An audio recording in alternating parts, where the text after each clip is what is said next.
Hey candle friends, welcome back to the channel. Or if you're new here, hi, I'm Ashley. I'm the owner of Mrs. Frizz & Co., a small batch handcrafted candle business located in Ontario, Canada. On this channel, we talk about everything from making candles and like products to a behind the scenes look at owning your own small handcrafted brand. If that's something that interests you, I would love for you to hit subscribe and come back. I do my best to post new videos every Friday. Listen, there was no video last week. A couple weeks ago, my mom fell ill, and it has been a lot. Between that and it being summer, my 5-year-old finished camp for the summer, so she's been home. I've been juggling her and my 1-year-old, and my mom. It's been a lot, and I've had to really prioritize things.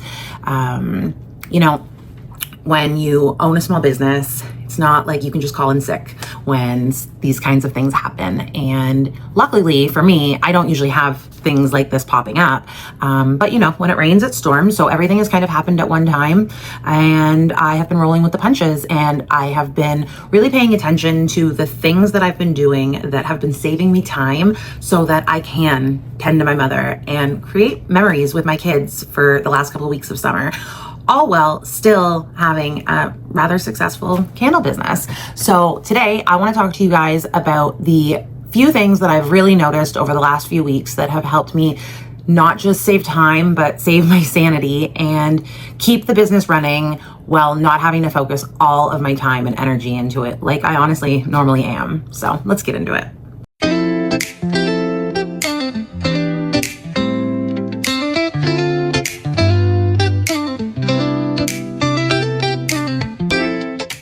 First thing is going to be batch your work. Do not be pouring candles, answering emails, fulfilling orders all at the same time. It's just not going to work. You're going to end up burnt out and frazzled. And I've talked about this in a previous video about how I work in time blocks. I am still doing this. I'm just working in shorter time blocks because I have other priorities right now. I make sure that I am getting things done that need to get done. So any custom orders, any restocks, shipping orders, these are things that obviously I can't back burner. I have to get them done. So I am prioritizing those, and I haven't had the time to make all the product and stuff that I typically would like to. But I'm not overly concerned about that right now because I know in the next couple of weeks, when the kids are back at school, we get settled into routine, I'll have more time. I did prioritize pouring the last of my summer scents. I loved my Cabin & Coast summer collection this summer, and I am so sad that it is leaving. But as you can see, the sunflowers are out. Those are going to be replaced with pumpkins real quick. Summer is coming to an end, and I am just surviving right now. We are in straight survival mode. So like I said, batch your work. Don't be jumping between projects. Pick one task, get it done, and then move on to the next. And really make sure that you are prioritizing what is most important. If I have told somebody that I will deliver an order on a certain day, you better believe that is my priority. Things like making new products, testing new products, it's kind of all backburnered for me right now. And again, it's fine because in a couple weeks, my kids are back at school. We will be back into routine, and that is when I can pick up that kind of stuff. Stay focused on what needs to get done, and don't worry about the wanna get dones. And also, you know what I have been kind of leaning on, and it has been super helpful about saving me time, is using ChatGPT. I will tell you, I've talked before about how I know people use it to write captions and stuff and product descriptions, and I don't like it. I don't think it sounds like me. But what it is so incredibly useful is tracking your time, tracking what needs to get done. It's also really great at remembering everything that you tell it. So when I do things, I will tell it, I just made 24 candles and it took me X, Y, and Z. And here are the next steps for what I need to do to finish this production. And it will keep all of this information, and then I can go back and tell it, okay, listen, I need to make 24 candles for an order, and I need to relabel whatever, and I need to make my stock list for my market on Sunday. It will create an itinerary essentially for me of exactly what I need to do, how long it's going to take me. And if you use ChatGPT regularly for these kinds of things, you can actually take all of this information and plop it directly into your calendar. So ChatGPT is such an incredible resource it literally works as a personal assistant for you when there's things you don't want to forget, when you have deadlines that need to be flagged. I highly recommend, if you don't already use ChatGPT for these kinds of tasks, I would really encourage you to give it a try and see how powerful it can be for a behind the scenes assistant in your business. The next tip I have, which kind of ties into the whole ChatGPT thing because I use these sort of simultaneously, is creating templates. You need to have templates for everything. I've shown you guys before how I have my candle label templates. I also have email templates, Canva templates. I love a good template, and coming from a project manager background, listen, we work smarter, not harder, okay?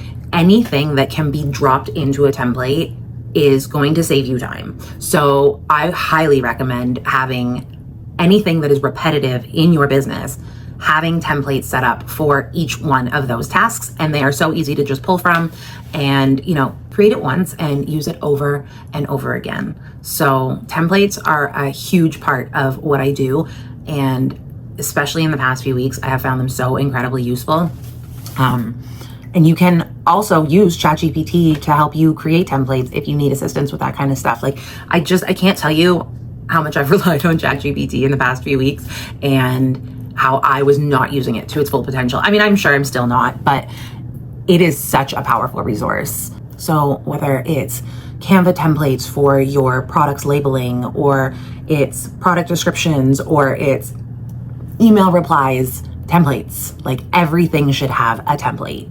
Okay, and the last tip, and this is easier said than done, but I think when we're really pressed for time and we have all of these responsibilities, the biggest thing that you can do for yourself and for your business, but mostly for your sanity, is put off anything that can get put off.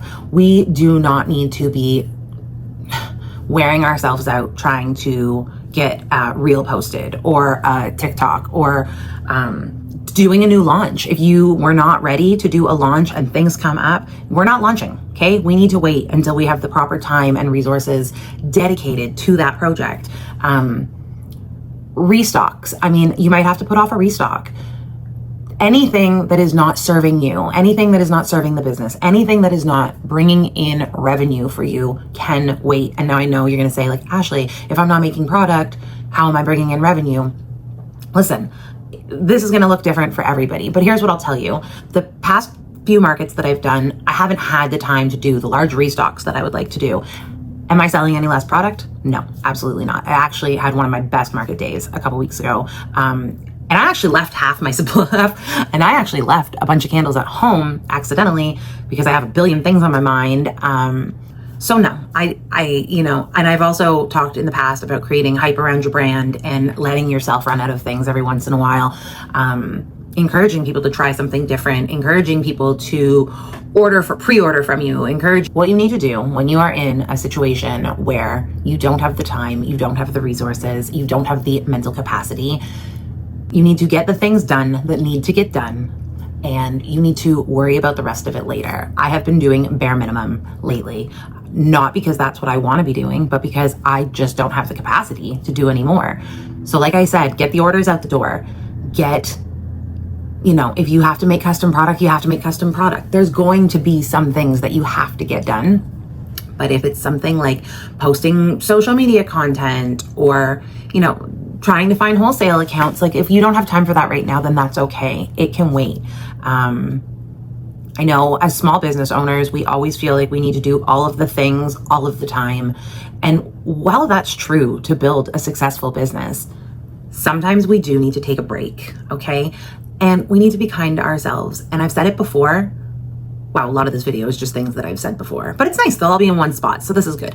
But I've said it before, and if we don't love what we do, we're not going to do it, okay? So when you have other obligations and responsibilities and you have to back burner your baby, your business, which, we love and we nurture and we try and grow, it's hard sometimes to step back, but when we do it and we do it properly, we come back to it and we are excited and ready to go. I mean, I have about 100 notes in my cell phone right now of ideas and things that I've been thinking of while I have kind of been stepped back. All of this to say that if we burn ourselves out taking care of all of the other obligations in our life and trying to still produce 110% of the business, which we are used to doing, we will not love it anymore. And it will be a lot harder to get back into. So do yourself a favor when all these things come up and we can't just call in sick to work, get done what needs to get done, and set a ChatGPT reminder to make a list of all the other things. Okay, that's what we're gonna do. And this too shall pass. You know, I'm hopeful that my mother is going to get better. I know that my kids are going back to school soon, and literally in a week I will be up to my neck in fall and winter scents, and I will be working on my launch, which is coming in September for my fall collection. So it's fine. Take a breath, okay? I didn't post a YouTube video last week, and that's unlike me. I think I've only ever missed one other week, and I had a lot of people reaching out to me, which was so kind, and I can't tell you how much that means to me. We really are building a community here, which I think is super cool, and that's the ultimate goal. And, you know, it reminds me that, you know, the candles are great. Obviously, that's the whole point, but there's so much more to it, and I think that's really special. So thank you to everybody who asked where the video was. I'm sorry this isn't what I wanted to post this week, but again, I do prioritize this, and I do prioritize making this community. And so I really did want to kind of give you a little background as to what's going on and why I've been quiet. And I definitely wanted to share the couple tips that I've noticed of things that have been very helpful to me in the past few weeks. And I would love to know in the comments, obviously, what are you guys doing? If, you know, your life explodes and there's 100 things, how are you surviving with your small business and with all of the other obligations of real life? Especially if you have like another job too, you know, like I want to know, like, how does everybody make it work? Sound off below, please. I will take all of the advice that you are willing to give me. And next week, I'll be back with another video, you know, hopefully a proper one. But until then, I hope everybody has a great week, and I will see you later. Bye, candle friends.